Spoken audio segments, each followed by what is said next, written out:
So I want to start by reading a bit from the beginning. White people in North America live in a society that is deeply separate and unequal by race, and white people are the beneficiaries of that separation and inequality.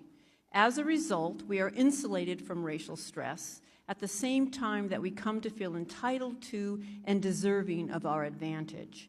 Given how seldom we experience racial discomfort in a society we dominate, we haven't had to build our racial stamina. Socialized into a deeply internalized sense of superiority that we either are unaware of or can never admit to ourselves, we become highly fragile in conversations about race.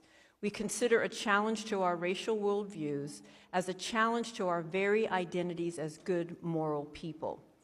Thus, we perceive any attempt to connect us to the system of racism as an unsettling and unfair moral offense. The smallest amount of racial stress is intolerable. The mere suggestion that being white has meaning often triggers a range of defensive responses. And these include emotions such as anger, fear, and guilt, and behaviors such as argumentation, silence, and withdrawal from the stress-inducing situation. These responses work to reinstate white equilibrium as they repel the challenge, return our racial comfort, and maintain our dominance within the racial hierarchy. I conceptualize this process as white fragility. Though white fragility is triggered by discomfort and anxiety, it is born of superiority and entitlement. White fragility is not weakness per se. In fact, it is a powerful means of white racial control and the protection of white advantage. In my early days of work of what was then termed a diversity trainer, I was taken aback by how angry and defensive so many white people became at the suggestion that they were connected to racism in any way. The very idea that they would be required to attend a workshop on racism outraged them. They entered the room angry and made that feeling clear to us throughout the day as they slammed their notebooks down on the table, refused to participate in exercises, and argued against any and all points. I couldn't understand their resentment or disinterest in learning more about such a complex social dynamic as racism. These reactions were especially perplexing when there were few or no people of color in their workplace, and they had the opportunity to learn from my co-facilitators of color. I assumed that in these circumstances, an educational workshop on racism would be appreciated. For example, many white participants who lived in white suburban neighborhoods and had no sustained relationships with people of color were absolutely certain that they held no racial prejudice or animosity. Other participants simplistically reduced racism to a matter of nice people versus mean people. Most appeared to believe that racism ended in 1865 with the end of enslavement. There was both knee-jerk defensiveness about any suggestion that being white had meaning and a refusal to acknowledge any advantage to being white. And over time, I began to see what I think of as the pillars of whiteness, the unexamined beliefs that prop up our racial responses. I could see the power of the belief that only bad people were racist, as well as how individualism allowed white people to exempt themselves from the forces of socialization.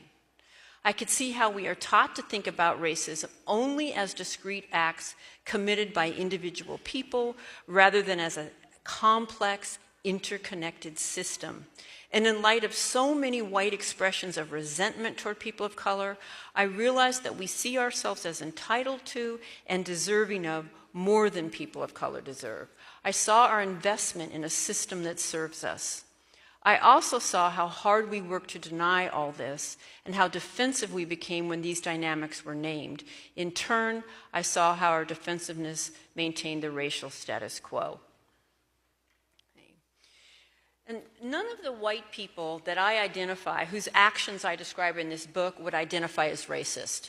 In fact, I think they would most likely identify as racially progressive and vehemently deny any complicity with racism.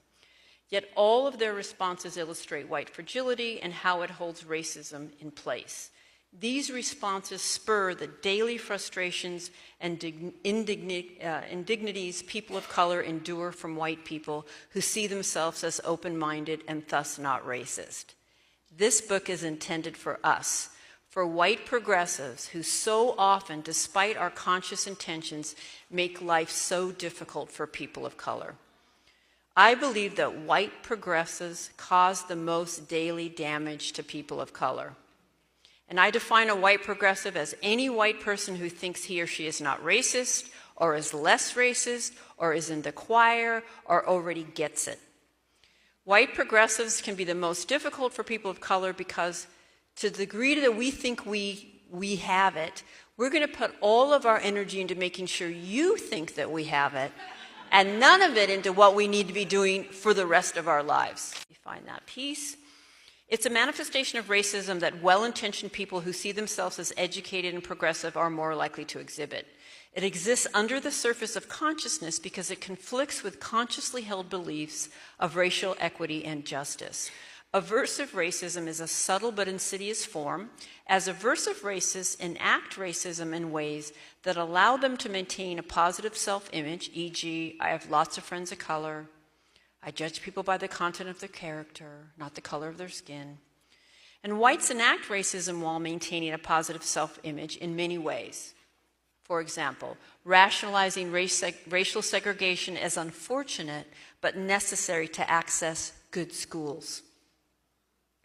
Rationalizing that our workplaces are virtually all white because people of color just don't apply. Avoiding direct racial language and using racially coded terms such as urban, underprivileged, diverse, sketchy, and good neighborhoods. Denying that we have few cross-racial relationships by proclaiming how diverse our community or workplace is. And attributing inequality between whites and people of color to causes other than racism. Consider a conversation I had with a white friend. She was telling me about a white couple who she knew who had just moved to New Orleans and bought a house for a mere $25,000. Of course, she immediately added, they also had to buy a gun, and Joan is afraid to leave the house. I immediately knew they had bought a home in a black neighborhood. This was a moment of white racial bonding between this couple who shared the story of racial danger and my friend, and then between my friend and me as she repeated the story.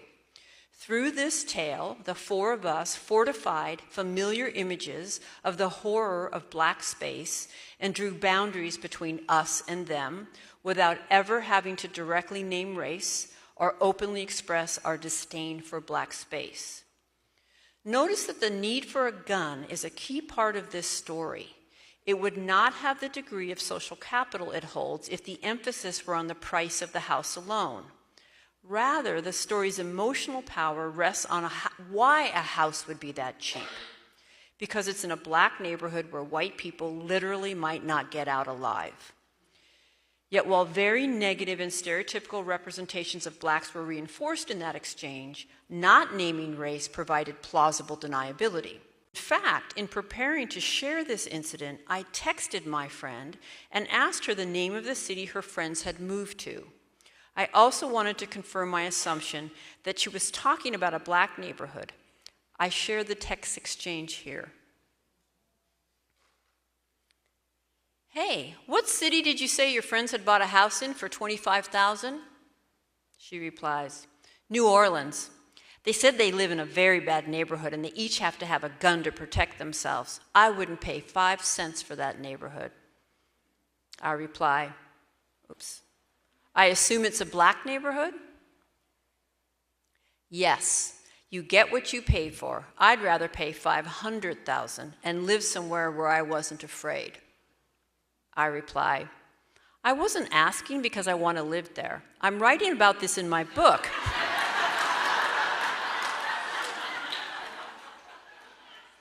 The way that white people talk about race without ever coming out and talking about race. She had a very interesting response to that. I wouldn't want you to live there because it's too far away from me.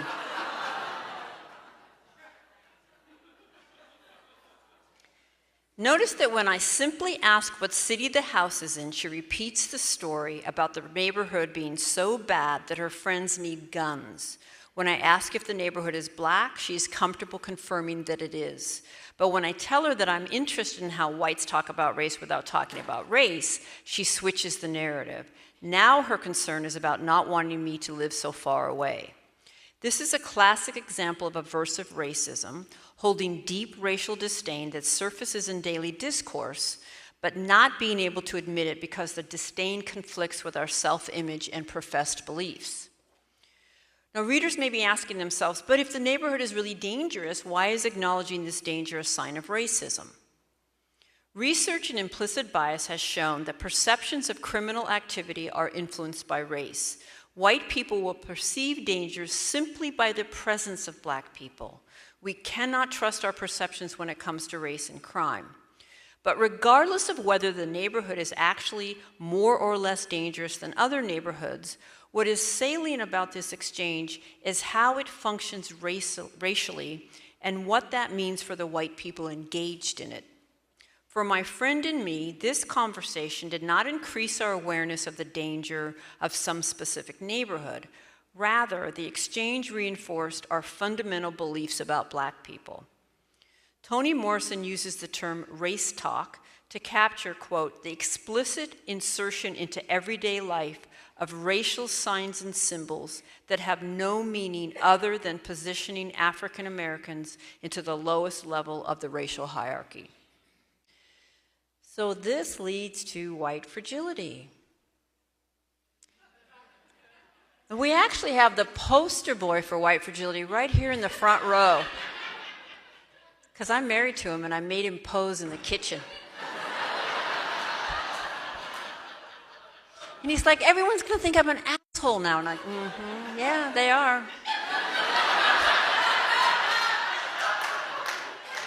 Open the dictionary, look up white fragility, they're going to see your picture. Okay, so back to something more serious. Sorry, I couldn't resist. So when all of this insular, coddled environment builds an inability to bear witness, inability to have capacity to hold the discomfort. I've been thinking lately that part of what it means to be white is to never have to bear witness to the pain of racism on people of color, and never having to bear witness to the pain I've caused to people of color, never having to be accountable to that pain, right? And all the ways that I push off accountability, right? And so when I thought of this term, white fragility, the fragility part, we're fragile in that we can barely tolerate the slightest challenge, right? I mean, I'll show you my emails. Just the suggestion that being white has meaning will set us off. But there's a continuum. And so we're fragile in that way, but it's not fragile at all in its impact. It's really effective, right? I need you to stop. I need to get back into my position and my entitlement and my comfort, and I will do what I need to do to get you to stop. And I think that white fragility functions as a kind of white racial bullying. We make it so miserable for people of color to talk to us about their experiences, to call us in, that most of the time they don't because it's not worth getting punished more. You know, trust me, they take home so much of it because it so rarely goes well. Right? And I'm going to just ask a rhetorical question of people of color in the room. How often have you tried to talk to white people about our inevitable and often racist behaviors, and how'd that go well for you? Okay, I mean, literally, like not even once, right? And so it's weaponized defensive-ness. It's weaponized hurt feelings. It's weaponized denial and obliviousness. And so I'm not the 1%. I've never even been a manager. But I can control the people of color in my orbit through white fragility, right? And so I also think of it as a form of everyday white racial control. You can be in my orbit, and I'll use you as diversity cover, as long as you keep me comfortable. But if you challenge me, you're going to become a personal problem, and you're going to be ejected. And boy, do we see this in the workplace. We want you on the committee. We're not going to pay you anymore, but we do want you on the committee as long as you don't actually do what we asked you to be on the committee to do. Right? All right.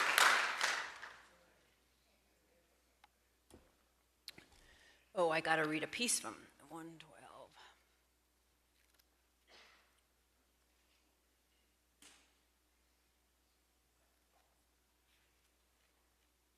I got a story that I really want to read.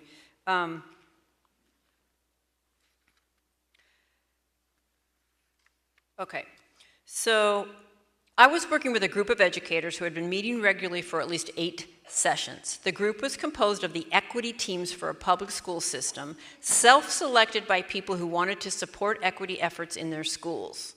I had just finished an hour-long presentation titled, Seeing the Water, Whiteness in Daily Life. This presentation is designed to make visible the relentless messages of white superiority, etc. The room appeared to be with me, open and receptive, with many nodding along in agreement. Then a white teacher raised her hand and told a story about an interaction she had as she drove alongside a group of parents protesting the achievement gap in her school.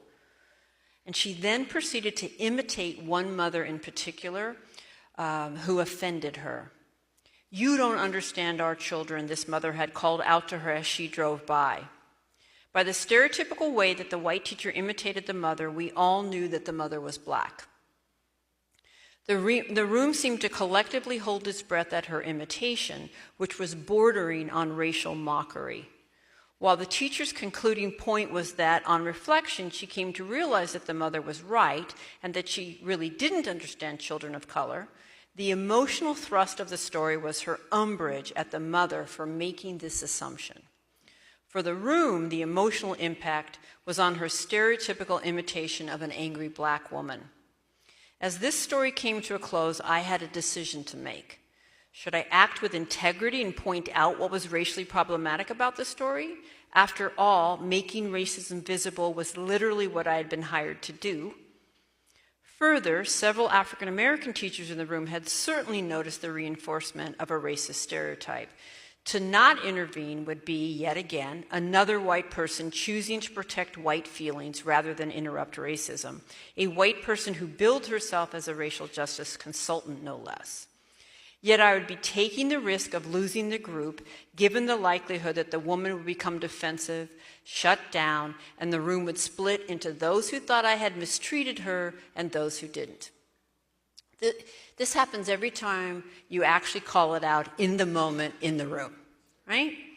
And I decided to do what would maintain my integrity, and I called it out. And I called it out as diplomatically as I could. I just said, oh, teachable moment. I'm going to ask you not to tell that story again. Here's why. Here's how you could tell it in a way that doesn't reinforce that. We went back and forth a little bit. But to make a long story short, of course, the room did erupt in twos. She left the group. She quit the group. This was the 8th session for equity teams. And again, all the focus was on had I or hadn't I mistreated her. Right? And this is often what happens.